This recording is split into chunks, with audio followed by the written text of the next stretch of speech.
So I thought I'd kick this off with a chat around the fire. Many of you might be aware that there has been an email that has been circulating around the Australian D2R community that is requesting volunteers for a survey on the current state of Diablo 2. The email I'm referring to is this one right here. Now, I received this email on the 12th of June, and I've blacked out anything that is important, like links and names and phone numbers and all that sort of stuff. There's many copies of this email going around, so none of this information on this particular email is probably new to you, but it does state that you must be a permanent resident of Australia and over the age of 18 to participate in this study. That means you cannot travel from overseas to participate, which means if you are from anywhere else, you're just not eligible at the moment. Many of you may be thinking, why Australia? Well, I don't know. Australia does have a pretty big Diablo 2 community, which is nice. We've got Kano, who is a world-renowned speedrunner in the game. We've got content creators like Regular Schmuck and things like that as well, who are kicking off pretty well. But as a whole, is that any different to what's going on in somewhere like the US? No. So all I can assume is that they're starting here and that they will be doing more research in other regions later. That's basically all I got of why Australia. I don't really know. Now, initially I thought this email was a scam, so I ignored it. But I did a lot of digging and I became convinced that it was actually real. It comes from an official Blizzard email address. The links all link directly to Blizzard, all that kind of thing. So eventually I signed up for the research study and was selected. After being selected, I received this email right here. Once again, I've blanked out everything that's important, so that's names, phone numbers, links, and all that kind of stuff. But you can see here that the research is being held by a company called Interpret Good Gamer Group. They are offering $200 for participation. So let's just have a quick look at who this company actually is. So let's go onto their official website and see if we can find some information. On the About Them section, which is down the bottom of the page, it says that they were founded in 2006 and provide video game technology companies with custom insight solutions. They're calling themselves fun scientists who use scientific research methods to make games more interesting and successful. They have offices in the US, Canada, Australia, Europe, and Asia. And basically what they do is they work with players to get feedback to hopefully improve the games that we are playing. So that's why they're reaching out to players of D2 to get feedback on that game. So we can see more information about this Good Gamer Group in this like how it works eligibility section here, where it kind of just goes over like requirements and where they're based, the kinds of games that they're looking for. All right, so we're going to go down the bottom of the page here to the types of research that they are doing. So it says in person, which is the kind of study that they are currently seeking people for. It says, sometimes due to technical requirements or the confidential topic of research, we require participants to join us in person. So that confidential topic of research is probably going to come up a little bit in this. All right, so if we click over to the next tab, which is the available studies, we find this. Number one on the list. Looking for people for an action RPG focus group held in Sydney, New South Wales that goes for 90 minutes on the 2nd of July, and we will give you $200. In the description, it basically says if you are an enthusiast in a ARPG genre and you want to have an impact in the development of an AAA franchise, you can sign up to get your opinion heard. I wonder what that's for. So let's go apply and see what we can get. So when we go apply, we get the standard questions of like when it is, where it is, how it'll be compensated, all that kind of stuff. And then we click through and we have the following sessions and you choose which session that you would like to attend. And we go through here and it says that you must be willing to be recorded and videotaped, which is a mandatory requirement to participate in this particular study. It also says that you must sign a non-disclosure agreement, basically saying that you can't talk about anything that happened in that particular study. No surprises there that they're going to make you do that. After I signed up and got accepted, I did have intentions of going down. I looked up how much flights were going to be and then how much accommodation was going to be. I will be traveling from Brisbane, so I'm not actually in Sydney. And I weighed up the costs, like basically like a cost-benefit analysis, and decided that it's just not worth my time or money to go down there. It's going to be a lot of outlay for me to spend, like probably over $1,000 to participate in a survey, which I don't really know that much information about. So to only get $200 recouped for me to travel that much, no. If I was in Sydney, I would 100% be participating in that, because I do have a lot of feedback and ideas that I would love to get across to Blizzard. So with that being said, if I was to suggest improvements and changes to this game that I love so very much and that we all love, and I need to preface this by saying that everything that I'm about to say right now is just my opinion. I know that talking about changes to a game that is this old and beloved is a contentious topic, so keep that in mind. And I'm by no means not happy with how the game is at the moment. There's obviously things that I think we can all agree should be changed. But I'm going to go through my list of things that I would be talking to them about and suggesting if they were going to ask me on my opinion on changes. So this is what I would say if I was involved in the topic. So what I'm about to say is not in any particular order of priority. It's just basically my list of demands. This is what I demand happens in the game. So we come over to our stash here, and you can see that our stashes are probably all looking like mine, where they're just filled with stuff like this, okay? So this is my, like, online, was it P? Yeah, it's like online, so you can see here it's online, and a lot of people's online stashes probably look a lot like this. So how would we fix this? Well, either one or two things. We get stackable currency or a currency tab. And the best currency tab that I have seen is this one right here. I'm not sure who made it. If I knew who made it, I would give you a shout out, but I have no idea who did make it. But this is a thing of beauty. Honestly, I would pay money just to have this in the game. So that is bringing me to point number 2. The model that Path of Exile has, which is basically a free-to-play game, and they make their money from things like cosmetics or from buying stash tabs. I would happily pay money for extra stash tabs and extra character slots. I am maxed out on my character slots online. Every time I want to play a seasons, I need to delete a character, which really, really sucks. I didn't play this season, not only because there was no changes, but because my characters are maxed and I'm not going to invest in a season unless there's a worthwhile reason for me to delete a level 90 character to do so. So that is number 1 of my list. So number 2 on my list is also to do with stash tabs. There's not a whole lot of endgame in Diablo 2, but completing a Holy Grail is one of them. And what I hate when I play a game is I hate having to use external sources. I hate having to jump to external websites or like Excel spreadsheets or different apps or whatever it's going to be. I hate having to jump through things.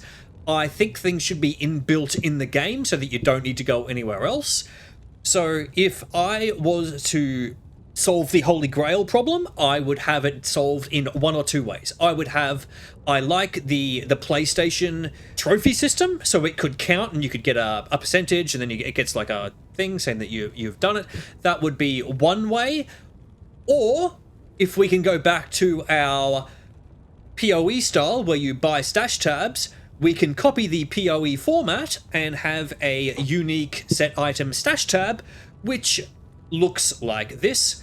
And that would allow you to keep one of every unique item, which is obviously the preferred method, because then you get to keep one of each of the unique set items that you find.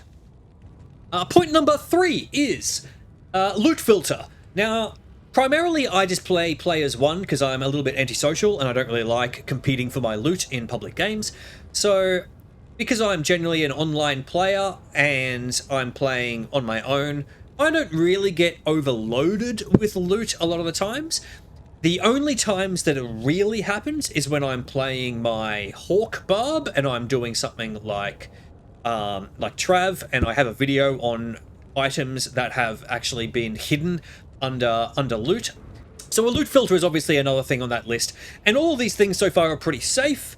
They are things that most people can agree that we would like. All right, so the next thing on the list is going to be itemization, and I know this is a little bit contentious as well, but I would gut things like Grief, I would gut Enigma a little bit. I wouldn't take Teleport off it, but it's just, I would take some of the other ridiculous stats off it, and probably the strength that it gives you is 1. I think that's overkill. So I would be gutting some rune words. I would be gutting Spirit. I would take that down to maybe +1 on these skills, on the sword at a minimum. You can probably get away with +2 on the shield because you don't get a 4-socket shield till later.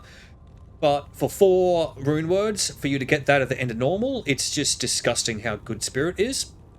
And then I would be upping some of the lesser used unique items to make them more competitive.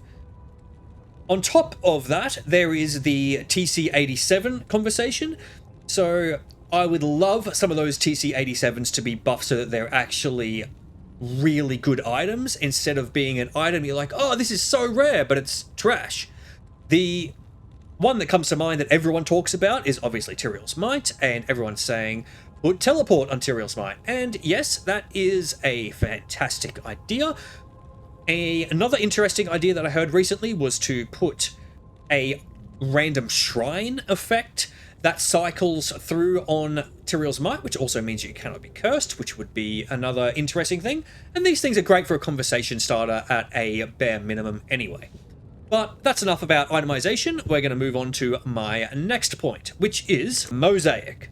So I have spoken a little bit in the last one about nerfing some of the rune words, and Mosaic is the number one that needs a nerf.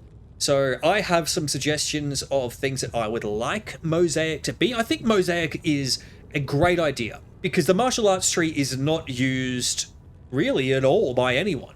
So it does get people into it, but it locks you into a weapon, which I don't like. I don't think a tree should be tied to a weapon. And the damage is just bullshit. So we need to cut that out. So I think you should be locked into like 1 charge so that you can only go into 1 damage type, whether it be lightning, cold, or fire. And I think it should be at a certain percentage effectiveness. So you would have to do the math on this. I don't know. I'm just saying, like, if you did it at like 1/5 effectiveness of that.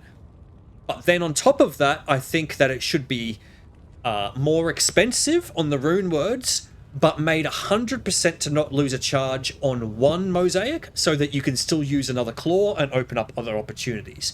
So I think with all of those cut downs, that would bring it somewhere in line with things like Hammerden and Blizzork and all those kinds of things. Because let's face it, there's a lot of OP classes, and Assassin was at the bottom for a long time. So the fact that she has been that far on top is obviously a problem, but we want to make all of the classes somewhat equal. That's my thoughts anyway. And that's probably not the perfect solution, but I think just gutting Mosaic and having the martial arts tree not usable anymore, I don't think that solution is a solution either. So, next topic. Introducing a new currency drop. I would love a really rare currency drop that allows you to re-get quests. Not things like skill points or anything like that, but things like the Imbue quest and things like the Larzac Socket quest.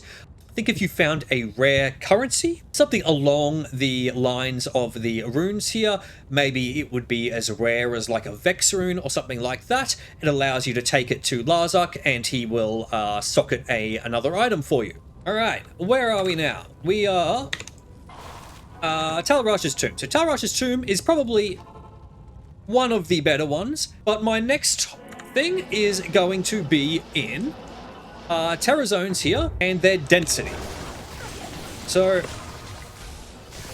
I would love the density of these Terror Zones to be increased by, I would say, probably at a minimum 100%. I would like double the amount of monsters inside of a terrorized zone. There is just too many terrorized zones, which are no good. As soon as it comes on, you're like, oh. So buffing the amount of monsters in a terrorized zone, you wouldn't even care what terrorized zone it is. It would be the best place to farm. Head back to my campfire.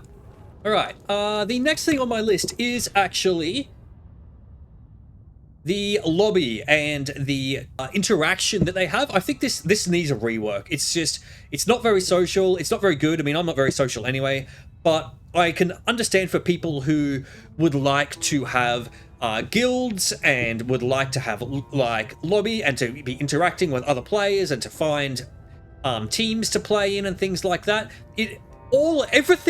Everything about this, I feel like, needs to be improved. All right, so I spoke about this prior as well, but it's basically the Herodric Cube. I would love there to be even Kane, you come over here and it's like a recipe book or something like that, and he tells you all of the recipes and things like that for the Herodric Cube, because once again, I can't remember all of them, and I hate, like I said, I hate having to bounce to external websites to look things up about, like, oh, what's the one for upgrading this? Oh, what's the one for making a safety ring, or whatever it's going to be. So I would love that just be, come over here, click on Kane. Oh, there it is. That way I can stay in game and I can stay immersed without having to go to external websites. Next change. Sorry, bros, I'm still going. Showing the stat ranges on items. There is no reason to me why these should be hidden. I just don't understand. I don't understand why any item in any game should have those stats hidden. The ranges that it can roll, the item level and things like that, so that I know that if I was to craft with it, what I would get and things like that, because you can't see the item level, so you can't tell where that item was found and things like that. So I would love that information to actually be shown on the items. I think that would be a great addition. All right, now it's convenient that we're in Act 4, because Act 4 does not have a mercenary. And I think Act 4 needs a mercenary. So we're getting more and more crazy with our ideas here, but I think Act 4 needs a mercenary. So if we were to stick with character classes, let's just jump out for a second. We have these character classes to choose from. We have Amazon, that's our Act 1. We have a Barbarian in Act 5. We basically have a Paladin, but only with a shield in Act 2. And then we have basically a Sorceress in Act 3. That leaves us with a Druid, a Necromancer, and an Assassin as potential mercenaries for Act 4. I don't think summons are a great idea for a mercenary, so I would stay away from them, but I would have, you get to pick whether you get a Druid that is going to shapeshift into the wolf or one that shapeshifts into the bear. You could have a Necromancer. He would just be locked into the bone skills, so he could cast a curse. So he would act almost like the Act 1 mercenary that casts like Inner Sight and things like that, so he could cast curse on the enemies. And then he could just have like the Teeth or Bone Spear or Bone Spirit or whatever it's going to be would be his main attack. The Assassin is my pick. I think the Assassin as a mercenary would be incredible. And we could use this underutilized character that's normally standing here. I thought she would be there, but I forgot that she runs away. So we could be using Natalia. She could come to Act 4 and she could provide assassins for us. Now, what would I do with the assassins? Well, I would probably have them as being Kixins, but that's not the part that is exciting. So I would stay away from them being Trapsins, but I would have them give the ability to cast either Burst of Speed or Fade on you. Now, I know that seems a little bit crazy, and you could probably have it so that it's not as powerful as the one that actually gets cast on the assassin itself. But I think that's an interesting thought, which I feel would be a very, very similar effect to the Act 3 mercenary who casts Enchant on the player. And you could do these things as like once-off things for a season. They don't have to be permanent additions, just things to, you know, change the game up a little bit.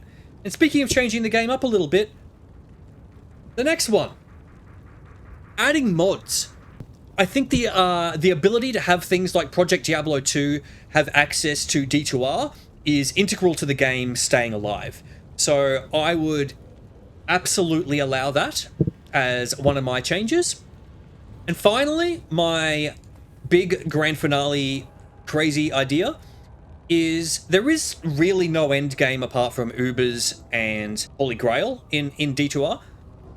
I think what I would like to see is after you complete Uber Tristram and they drop the Standard of Heroes, using a recipe with the Standard of Heroes inside of Uber Tristram to open another portal to go down into the cathedral where Diablo 1 started and retrace the Diablo 1 cathedral, going down your 16 levels, and you don't even have to recreate the Diablo 1 atmosphere because the tower is actually very, very close. And you could take elements of Diablo 2 going down. So if you have like the tower in the first little bit, and then you have like Maggot Lair for a section, and then you have like the River of Flame for another section, and you go down, and then you reach the pinnacle boss, which is the ultimate challenge of the game, and it's something that most people will never be able to complete because you've got to go through the whole 16 levels of level 100 area or whatever it's going to be to fight this boss. So that's my crazy endgame final idea, and with that I'm gonna leave you, and I hope you've enjoyed this video and I haven't come up with too many crazy ideas, and I'll see you in the next one, bros.